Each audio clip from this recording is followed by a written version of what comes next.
सिया राम प्रभु सुत दशरथ अजित बिहारी राम जय सिया राम। नाथ न मोहि संदेह कछु सपने हूँ शोक न मोह केवल कृपा तुम्हारी कृपानंद संतोष सियापति राम जय जय राम। मेरे प्रभु राम जय जय राम। करो कल्याण सीताराम। बहन जी से आकर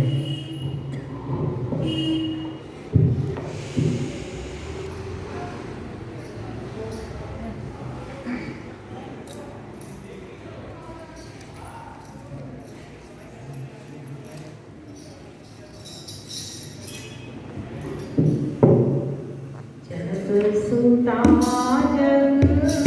जननी जानकी अतिशय प्रिय करुणा निधान की।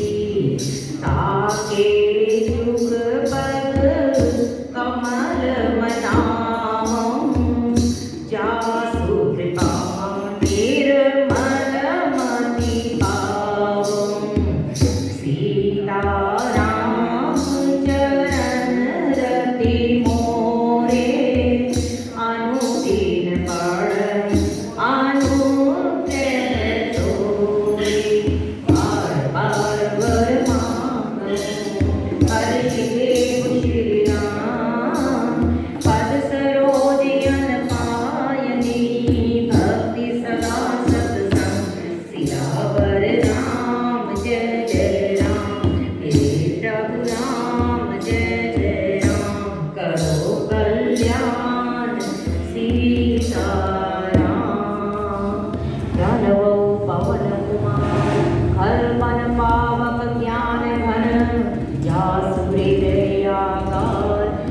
हरे राम सर चाकर।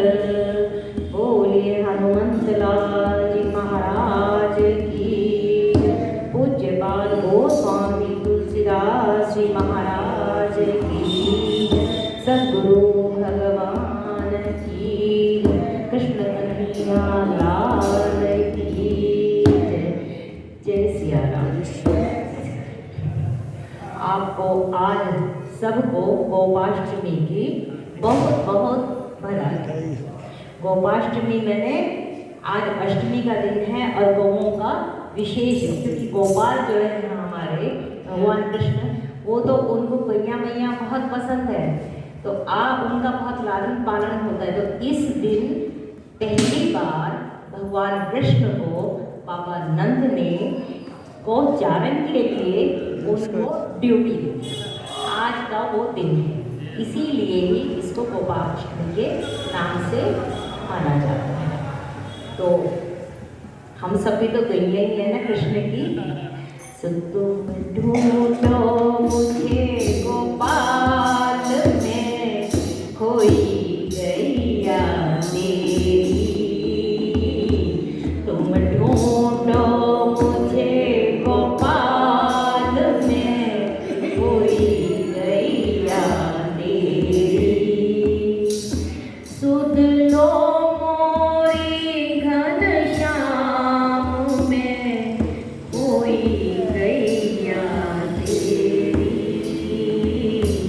तुम ढूंढो हे गोपाल में खोई गैया तेरी। पांच विकार से आके जाए, पांच तत्व की ये दे। पांच विकार शब्द स्पर्श रूप रस गंध, पांच विकार से हाथी जाए, पांच तत्व की ये दे। दूर कहीं मैं पर्वत भटकी, चैन न पाऊं अब के। सांझ भई घनश्याम में, मेरा बालापन भी चला गया, मेरी युवानी भी चली गई, मेरी प्रौढ़ावस्था भी चली गई, अब तो सांझ आ गई, अब सांझ पई घनश्याम में व्याकुल गैया तेरी, तुम ढूंढो मुझे गोपाल में प्यासी गैया तेरी। बोलिए गोपाल ब्रिजेंद्र कृष्ण कन्हैया लाल की जय। तो आए प्रसंग में प्रवेश करें। रामचरितमानस उत्तरकांड 7वां सोपान प्रसंग चल रहा है। भगवान राम उपवन में अपने तीनों भाइयों के साथ हनुमंत लाल जी के साथ गए। हमने सबने देखा संताली ऋषि वहाँ पर आए हैं। गोस्वामी जी ने उनका पूरा परिचय दिया और हमने ये भी पाया कि भगवान राम ने उनका किस प्रकार स्वागत किया।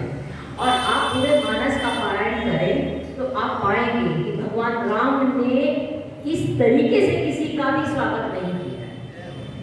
अपना पीठ पट भी उनके उसने बिछा दिया, उनका हाल चाल पूछा, उनको दंडवत किया और फिर उसके बाद सत्संग की महिमा भी उनके सामने गाई है। तो जिस तरीके का प्रभु को एक प्रसन्नता संताली ऋषि के सामने हुई और उन्होंने स्वागत किया है, ऐसा कहीं पर भी हनुमंत लाल जी ने भी नहीं देखा था और तीनों भाइयों ने भी नहीं देखा था।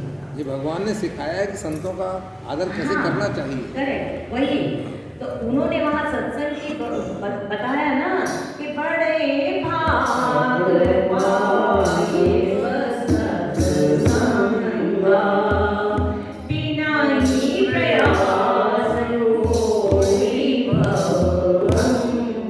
बड़े भाग से सत्संग मिलता है और ये तो उसकी कृपा है कि हमें सत्संग मिलता है, लेकिन जो सत्संग में किसी को लाता भी है ना, उसके भी पुण्य और बढ़ जाता है। इसलिए खूब लेकर आओ, खूब लेकर आओ। फिर वही भागवत की बात कि भृगु जी ने घर घर जाकर कहा कि भागवत की कथा हो रही है, सब चलो सुनो, सब सुनो, क्योंकि पता नहीं ना जाने किस रूप में नारायण मिल जाए। क्योंकि सत्संग है मानसरोवर, सुखों की खान बंदे, सत्संग से ही मिलते हैं सचमुच भगवान। परमात्मा को हर कोई चाहता है तो फिर सत्संग तो उसको करना ही होगा। और गोस्वामी जी ने कहते हैं कि जब भाइयों ने भगवान राम के मुखारविंद से संतों की और सत्संग की इतनी महिमा सुनी और संतों का इतना आदर सत्कार देखा तो उनको बड़ी उत्सुकता हुई। तो आज का ये जो प्रसंग है, आज का ये प्रसंग उसी के ही उसमें है कि नाथ इवन बार बार स्तुति करी प्रेम सहित सिरुनाई, प्राणोपवन सनकादि के अति अभिष्ट गवाई। बार बार स्तुति करी और हमने तो देखा और काफी लंबी स्तुति है और एक 25वीं स्तुति है संताली ऋषियों की। और इसमें अब वो बार बार स्तुति कर रहे हैं और प्रेम भाव में कर रहे हैं और क्या मांग रहे हैं कि प्रेमा भक्ति मांग रहे हैं और वो भी अनपायनी। अनपायनी मैंने जिसका नाश ना हो, जो भगवान शिव ने भी मांगा कि भक्ति अनपायनी भक्ति सदा सत्संग, और यही संताली ऋषि भी मांग रहे हैं। क्योंकि प्रेमा भक्ति जो है वो आ तो जाएगी लेकिन कहीं चली ना जाए, इसके साथ प्रभु को ये भी मांग रहे प्रभु प्रेमा भक्ति दो, लेकिन ऐसे दो कि वो कभी जाए ही ना, उसका नाश ही ना हो। तो ऐसा जब वो मांग रहे हैं तो प्रभु चुप है। अब प्रभु को ना ये भक्ति का वरदान देते हुए ना बहुत सोचना पड़ता है। काकपशुंडी के प्रसंग में भी यही बात आ रही थी, सब कुछ वो कह रहे मांगो और मांगा उन्होंने, और जब ये भक्ति की बात आई तो प्रभु कह रहे तुम बहुत चतुर हो, क्योंकि भक्ति बहुत दुर्लभ है।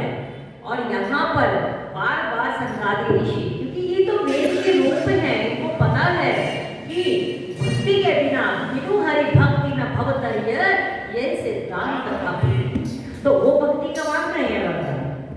बार बार इसलिए मांगा कि प्रभु दे दो, क्योंकि वहां पे भगवान शंकर भी तो ना बार बार वर मांगो, अर्श दे हो शेर, भाई मुंह मत बना ले से मांगते हैं, लेकिन यही तो मांग रहे हैं कि पद सरोज अनपायनी भक्ति सदा सत्संग। ऐसी संकाली ऋषि भी बार बार मांग रहे हैं, और मांगने वाली चीज यही है जो बार बार मांगी जाए। बाकी तो क्या, संसार की जो वस्तु है वो तो हमें मिल ही जाएगी अपने प्रारब्ध से, लेकिन ये वस्तु गोस्वामी जी कहते हैं कि जब ये मांगी है और प्रभु ने अंततः उनका इतना आग्रह देखा तो उनको वो वरदान दिया कि तुम्हारी प्रेमा भक्ति अविचल हो। और गोस्वामी जी कहते हैं कि उन्होंने प्रेम के साथ सिर नवाया और ब्रह्म भवन सनकादि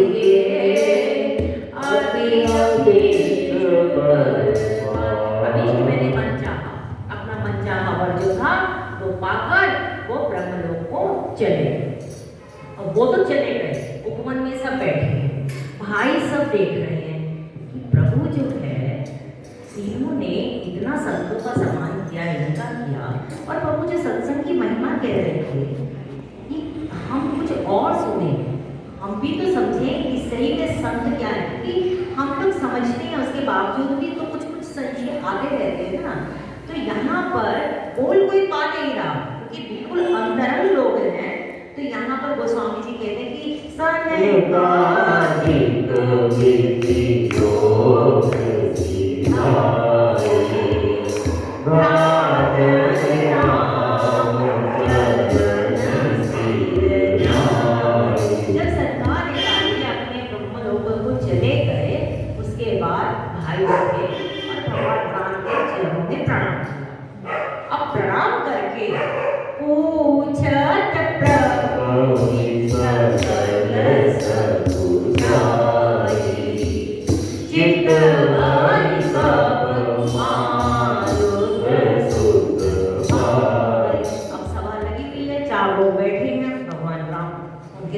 है। अब प्रश्न कुछ पूछना है, पूछ पा नहीं रहे हैं, समझ आ रहे हैं, तो अब उसके लिए अब उनकी दृष्टि हनुमंत लाल जी पे। ये जो प्रसंग चल रहा है ना, भरत कौन है?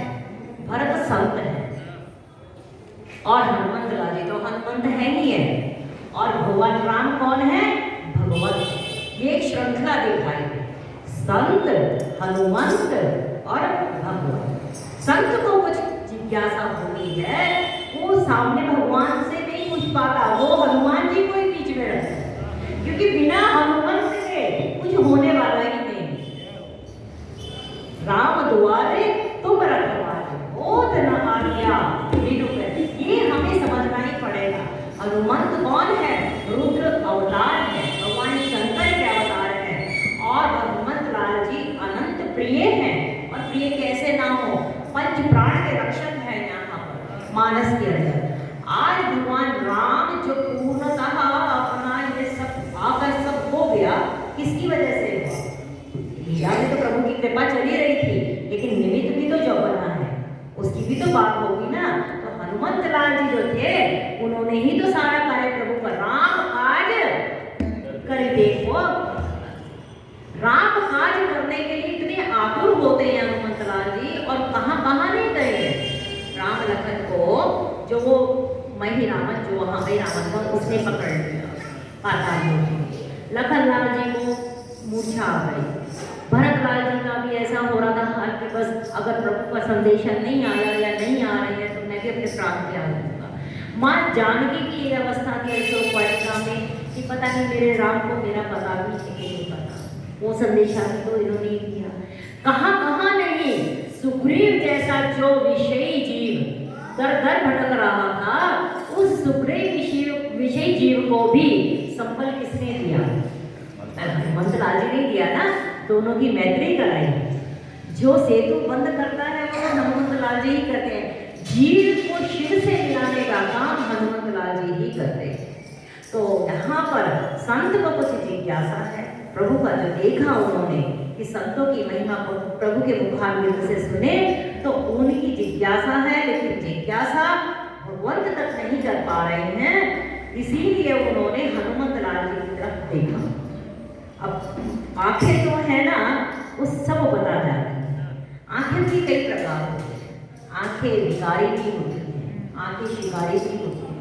आंखें हमारा मन का दर्पण है, व्यक्ति के भीतर क्या चल रहा है, व्यक्ति की कितनी साधना है, उसका व्यक्तित्व कितना ऊंचा हो चुका है, ये आंखों से ही हमारे मन का पूरा दृश्य मिल जाता है। अगर देखने वाले लोग हैं तो वो समझ जाते हैं।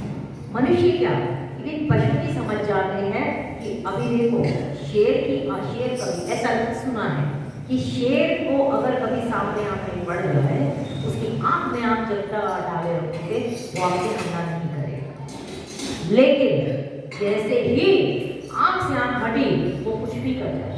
तो आंखें हमारे जीवन का एक बहुत महत्वपूर्ण अंग है, और आंखों में मुलाकात हो गई, रहे सब खामोश और बात हो गई। ये बापू की आंखें भी बहुत देखे, किसी भी भजनानंदी की, संत की आंखों से पता चल जाता है कि उसने कितना त्याग किया है। कहते हैं कि जो बात करते समय बहुत बार आंखें जैसे पलटता है, ऐसे करता है ना, बार बार पलके उठती है उसकी ज़्यादा, तो उसकी जो विचार अंदर चल रहा है, बात तुमसे कर रहा है लेकिन उसके अंदर ही अंदर कुछ विचार चल रहे हैं। आपने देखा होगा छोटा बालक होता है, वो छोटे बालक की आंखें जो है ना वो एकटक रहती हैं, बहुत कम पर उसकी वो होती है। वो कारण है कि बच्चे का जो ध्यान होता है, कंसंट्रेशन होती है, बहुत ज़्यादा होती है। जितना हमारा ध्यान भटका हुआ होगा, हमारी पलकें उतनी ज़्यादा चलेगी। जितना जितना हमारे ध्यान की साधना बढ़ती चली जाती है, पलके रुक जाते हैं, उतना ही हमारी आंखों का, पलकों का रुकना कम हो जाता है। ये कुछ लक्षण है।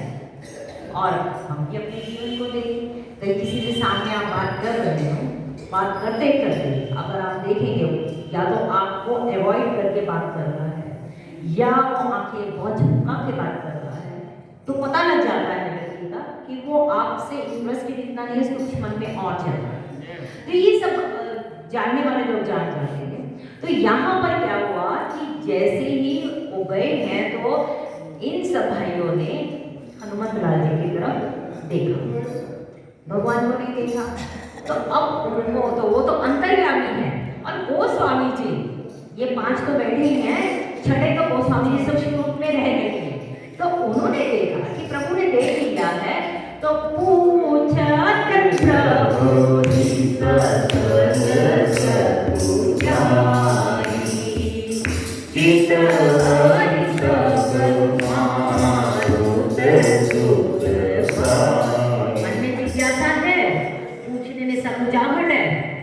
हनुमान जी की तरफ देखा। क्यों देखा कि ये तो भगवान राम के ना मुंह लगे हुए, ये तो कुछ भी पूछ लेंगे, और हनुमान जी को राम जी कुछ कह भी नहीं पाएंगे। क्यों? ये तो वैसे ही इतने ऋणी हैं, इतना सब कुछ है, तो कुछ भी पूछेंगे तो हो जाएगा। कहते ना जो मुंह लगा लोग होता है घर के आगे। अब देखो घर के आगे भरत जी भी हैं, वो भाई हैं और उनका भी प्रेम है, लेकिन फिर भी अपने दासत्व से, अपने दासत्व से, अपने व्यक्तित्व से परमात्मा के हम कितने निकट हो सकते हैं, ये शास्त्र हमें दिखाता है। हनुमान जी कौन सा, उनके परिवार के तो नहीं है ना, लेकिन जब बाल कांड में स्तुति होती है परिवार जब की, तब हनुमंत लाल जी की वंदना परिवार के बीच में ही की जाती है। प्रणव पवन कुमार फल बल पावत ज्ञान घन जास हृदय आकार बसई राम वहां पर परिवार के बीच में वंदना हो रही है। तो अब तो ये परिवार से भी बिल्कुल अंतरंग एकदम मामला है। तो उन्होंने उन्हीं की तरफ दृष्टि की कि ये जरा अब पूछे जरा कि संत ने हनुमंत से कहा, हनुमंत अब भगवंत से पूछे कि भाई ये मामला क्या है जो इन्होंने कहा कि विनय प्यास होई गौगंगा, और संत संग जो है वो अपवर्ग तक ले जाने वाला है, और स्वामी का जो संग है वो नरक में ले जाने वाला है। ये जो प्रभु राम ने ये बात बोली, संतों के जो ये अभी कह रहे थे और बात थोड़ी अधूरी रह गई, तो ये इसकी और जिज्ञासा उनके मन में थी। तो सुनी चाहि प्रभु मुख के वाणी, जो सुनी होई सकल भ्रम हानि। प्रभु के मुख से वो सुनना चाहते हैं ऐसी वाणी जो हमारे समस्त धर्म को समाप्त करे।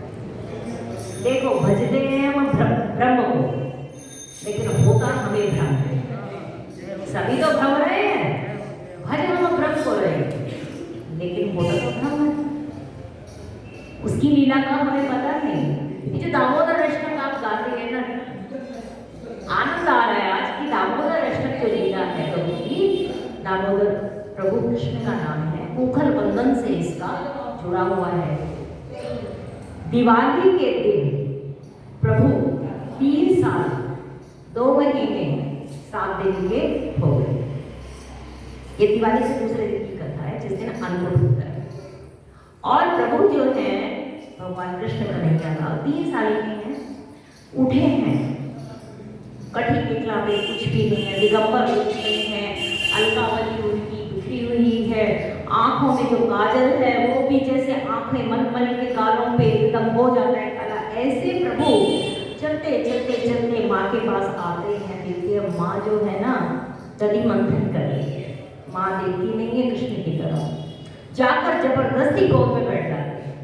गोद में बैठते हैं, माँ दही मथ रही है, माँ को दही मथते मथते वो रोकते हैं। कृष्ण को अच्छा नहीं लगता है कि कभी कोई जब वो उसकी तरफ ध्यान करे तो कोई दूसरी तरफ ध्यान करे। वो बहुत पॉजिटिव है कि मेरे पास ही फोकस हो। तो अब माँ जो है वो दही मंथन कर रही है, तो थोड़ा थोड़ा वो हिला रहे हैं कि ना काम हो। तो इतनी देर में देखती है यशोदा मैया कि वो वहाँ दूध जो रखकर आई है अग्नि पे, वो दूध उबलने वाला है। अब माँ को लगा, माँ ने दूध पिलाना शुरू कर दिया। बालक है, परेशान है, सुबह उठकर आया तो दूध पिलाना शुरू किया। अब जैसे ही दूध पिला रही है, इतने में देखा कि दूध उधर उबल रहा है। उस दूध को भी ये लगा कि कृष्ण तो अपनी माँ का दूध पी रहा है, मैं किसके लिए उबलूं? मैं तो बह ही जाऊँ ना। जब कृष्ण ने दूध ही नहीं पीना तो वो उबलने को तैयार हो गया। माता ने देखा कि दूध उबलता जा रहा है और गिर ना जाए कहीं, माँ ने कृष्ण को साइड में किया और जाकर दूध को हाथ वहाँ से उतारा चूल्हे से।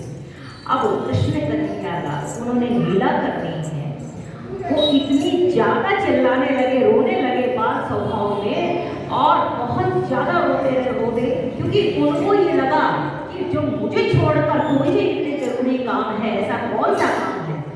तो उनको कृष्ण को कभी अच्छा नहीं लगता है कि उसका प्यारा जो है उसे छोड़ देता है। तो उन्होंने वहाँ पर वो हांडी को माँ ने ऐसे ही रखा और उसको मनाने के लिए गए। कृष्ण कन्हैया लाल जी आगे आगे भाग रहे हैं, 3 साल की हैं, आगे आगे भाग रहे हैं, यशोदा मैया पीछे पीछे भाग रही है। ऐसा संत कहते हैं, भागते भागते माँ थक गई, और थकने के बाद जब प्रभु ने देखा कि बस अब माँ ने बहुत हो गया, तो वो रुक गए। और माँ को तो बहुत गुस्सा आया हुआ था कि तू बहुत शैतानी करता है, मैं परेशान हो गई हूँ और तूने इतना ज़्यादा मुझे तंग किया है। क्योंकि उसी समय जब गुस्सा आया था तो एक पत्थर फेंक कर वो जो दही की हांडी थी उसको भी तोड़ दिया था, तो वो निशान भी उनके शरीर पे लगे हुए थे। तो माँ ने इतना गुस्सा किया कि तू मुझे परेशान करता है, मैं तुझे मारूंगी। अब उन्होंने एक रस्सी ली, संस्कृत में रस्सी को दान कहते हैं, तो रस्सी ली और रस्सी से प्रभु को, क्योंकि वो उस समय दिगंबर थे, उस समय उन्होंने कोई वस्त्र नहीं पहने थे, तो जब रस्सी बांधी है, नाभि से थोड़ी नीची है और वहाँ पर जो बांधी, तो वो इतनी ज़्यादा थोड़ी कस के बांधी कि उसमें निशान पड़ गए रस्सी के। प्रभु का नील वर्ण है, और वो जो स्थान हुआ, वो जो रस्सी का जो स्थान एकदम लगा और बहुत तेज था। तो नंद बाबा जी बोले क्या कर रही है? तो कहने लगे हाँ ये बहुत शैतान करता है, मैं इसको बांधना है। और कहते हैं कि ऐसा करके, और वो जो थोड़ा गई है और वो ऊखल के साथ जो बांधा है प्रभु, मतलब बांधा रस्सी और फिर ऊखल से कि कहीं और ना जाए, प्रभु को लीला करनी है। और वो अब प्रभु ने क्या करा, धीरे धीरे उस ऊखल के साथ निकलते निकलते नंद की पौड़ी पे बाहर पहुंचे हैं, और वहां पर कुबेर के 2 पुत्र वो वहां पर वृक्ष बनकर यमराज के नाम से वहां पर खड़े हैं। क्योंकि उनका उद्धार करना है। दामोदर की कथा जड़ को चेतन से बांधने की, चेतन को जड़ से बांधने की और जड़ को चैतन्य करने की कथा है। यहाँ पर कृष्ण चैतन्य है, चैतन्य को रस्सी से माँ यशोदा ने बांधा है और वहां जब गए हैं प्रभु तो दोनों वृक्षों के बीच में अपने ऊगल को ऐसे लेकर गए और क्योंकि उनको नारद का श्राप मिला था, वो पिछले जन्म में बहुत उत्पाती थे और उस उत्पात के कारण नारद ऋषि ने उनको श्राप लगा कि तुम जाकर वृक्ष हो जाओ। और जब वो भगवान कृष्ण की लीला देखते रहे, उनसे उनके सारे जो पाप हैं वो सब खत्म हो गए और प्रभु जो है अब उनका उद्धार करने के लिए आतुर हैं। तो उन दोनों वृक्षों के बीच में जाकर जब ओखर को डाला और जोर से झटका दिया तो वो सारे वो पेड़ जो गिरे हैं और ये दोनों पुत्रों की कुबेर पुत्रों की मुक्ति हुई। उस समय जब शोर हुआ, माँ दौड़ी दौड़ी आई, अरे ये क्या हुआ, मेरे बेटे को क्या हो गया, कहीं किसी की नजर नहीं लग गई हो, यहाँ तो कभी कोई भूत ना आ जाता, कभी कोई आ जाता है, मेरे बेटे के साथ क्या हो रहा है। और माँ ने जबरदस्ती पटा, दिखने में वो वृक्ष गिरे हैं लेकिन प्रभु ने उनका उद्धार करना था। और जब वो खोला है, रस्सी को खोला है तो वहाँ जो पड़ी हुई रेखा है तो मारोती है कि मैंने ऐसा क्यों घोर अपराध किया। तो कहते हैं ऐसे, जहाँ पर भी दामोदर भगवान की विग्रह रहता है उसमें वो जो रस्सी है वो अभी भी प्रभु के दर्शन उसमें दिखते हैं, उसके अभी भी निशान है। तो ऐसा मानते हैं संत कि जो दामोदर की कथा सुनता है, जैसे नलकूबर का ये यमराज जो बने हुए थे वृक्ष, इनका उद्धार हुआ, ये बंधन से मुक्त हुए, ऐसे ही दामोदर अष्टक करने से हम जैसे जो बद्ध जीव हैं उनका भी बंधन मुक्त हो जाता है।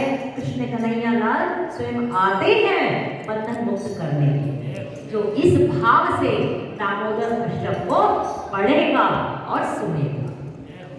तो यहाँ पर ऐसी जो महिमा है, ऐसे जो प्रभु की लीलाएं हैं, ऐसी लीला को देखने के लिए और सुनने के लिए अभी भाइयों के प्रति बहुत ही जिज्ञासा थी। हनुमत लाल ने विशाल में बात किया तो अंतर्यामी प्रभु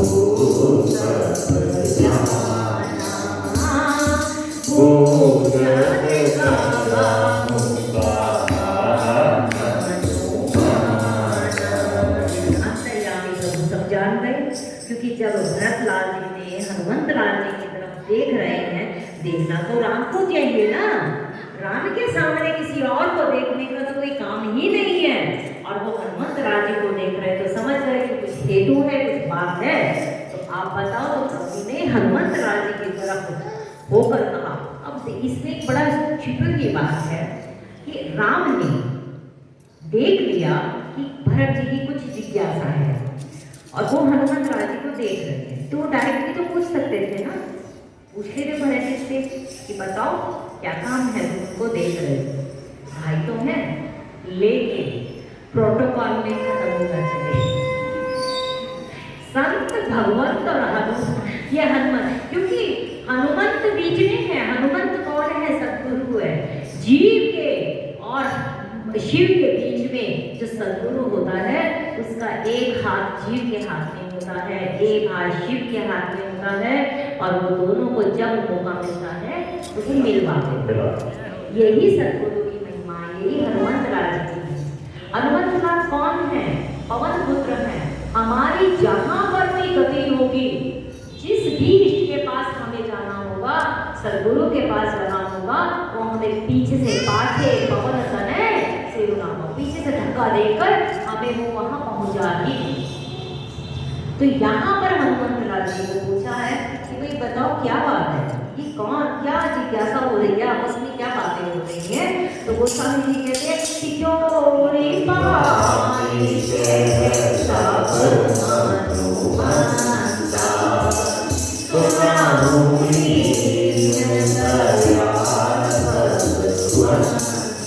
हाथ जोड़कर हनुमंत लाल जी ने कहा कि हे प्रभु, हे तीनों के दयाल, हे भगवान, मेरी कोई जिज्ञासा नहीं है, मैं कुछ भी पूछना चाह रहे हैं? क्या बात है, मुझे भी बताओ। नाथ भरत कछु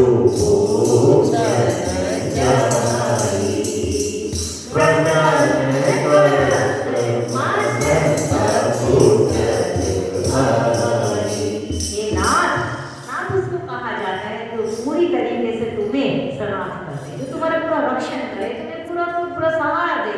तो ये नाथ, ये भरतलाल जो है भैया, ये कोई कुछ पूछना चाहते हैं, कुछ इनकी जिज्ञासा है। अब भरतलाल जी को क्यों बोला?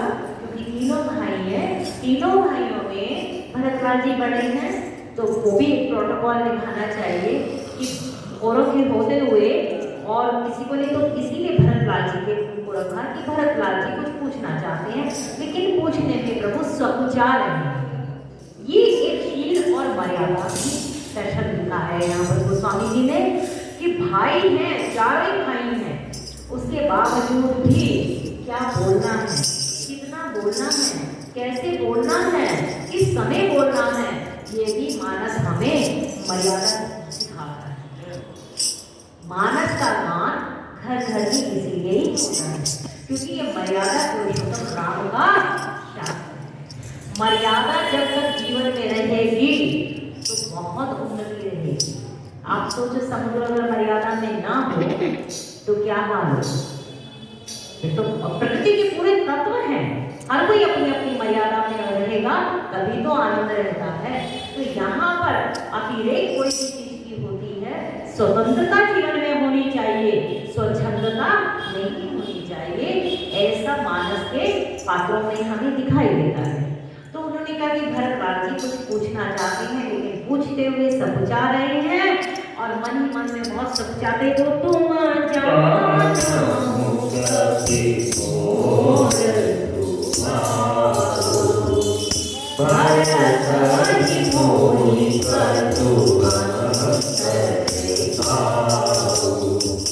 उनको ही बड़े आश्चर्य से भगवान राम कहते, हनुमान तुम तो मेरा स्वभाव जानते हो, भरत में और मुझ में कोई अंतर नहीं है।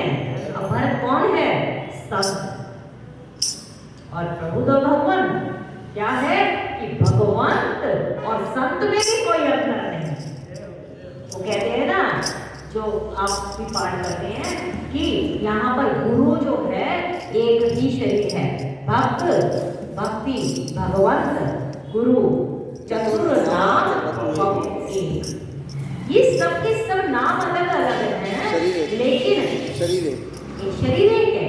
और गुरु कभी भी व्यक्ति नहीं होता है, नहीं होता है, नहीं होता। गुरु हमेशा अस्तित्व होता है, वो व्यक्तित्व भी नहीं है, वो अस्तित्व है। और जो व्यक्ति गुरु को व्यक्ति मानता है, शिव गीता के अनुसार, गुरु गीता जो कही है भगवान शिव ने, वो गुरु का अपराध होता है। क्योंकि गुरु ब्रह्मा, गुरु विष्णु, गुरु देवो महेश्वरा, गुरु साक्षात परब्रह्म तस्मै श्री गुरुवे नमः। तो यहाँ पर गोस्वामी जी कह रहे हैं कि भगवान राम ने अपने मुझसे कहा कि हनुमान, कभी मैं तो कभी भी भेदभाव रखता नहीं।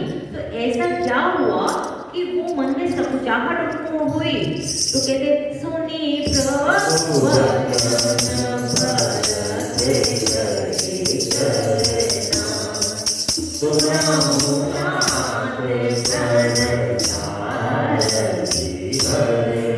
ये बात हनुमंत लाल जी को राम जी ने कही है, लेकिन सुना भरत जी ने, और एक अदब चरणों में पड़ गए। एक प्रणत मैंने शरणागत, चरणों को शरणागत की रक्षा करने वाले आप मुझे क्षमा करो प्रभु, ऐसी कोई बात नहीं है, मैं कोई ऐसा कुछ मन में नहीं था।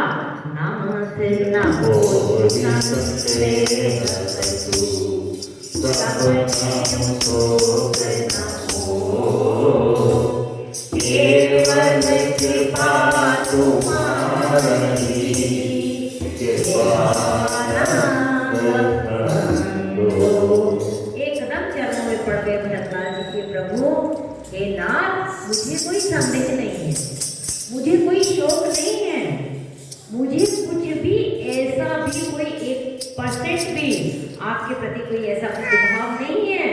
और क्योंकि ये सब लक्षण जो है ना अविद्या के हैं, अज्ञान के हैं। संशय शोक संदेह जो होता है वो हमेशा ही अज्ञानी को होता है, जिसमें माया का प्रभाव है वो उसी को होता है। कृष्ण ने पहले अध्याय में गीता के, जिसको विशाल योग कहा जाता है, वहां पे अपना संकेत एक पूरे 18 अध्याय हो गए। और फिर उसके बाद 18वें अध्याय में अंत में क्या कहता है, नष्टो मोह स्मृति लब्धा। मेरा प्रभु अब मोह जो है वो नष्ट हो। और यही काम कुसुम जी की जो हम रोज रामायण का पारायण करते हैं, उसमें गयो मोर संकेत तो प्रसाद वायस्ते। तो अब ये जीवन में जो हमारे संदेह हैं, ये जीवन में जो हमारे मोह हैं, ये अब नहीं जा पा रहे हैं। क्यों? क्योंकि अभी जीवन में अज्ञानता भरी हुई। और ये अज्ञानता कब जाएगी? जब लगी प्रभु बसते नहीं है हमारे हृदय में, धरे चाप धरे हमारे हृदय में। जब तक धनुष बाण लेकर प्रभु नहीं बसेंगे तब तक ये घटना नहीं घट पाई। तो यहाँ पर भरतकाल जी आज भगवान राम को अपनी वो एक जिज्ञासा अभी प्रस्तुत करने जा रहे हैं, जो कल के प्रसंग में आएगी कि क्या उनकी जिज्ञासा है और उसका जो वर्णन किया जाएगा वो कल किया जाएगा। तो हरे राम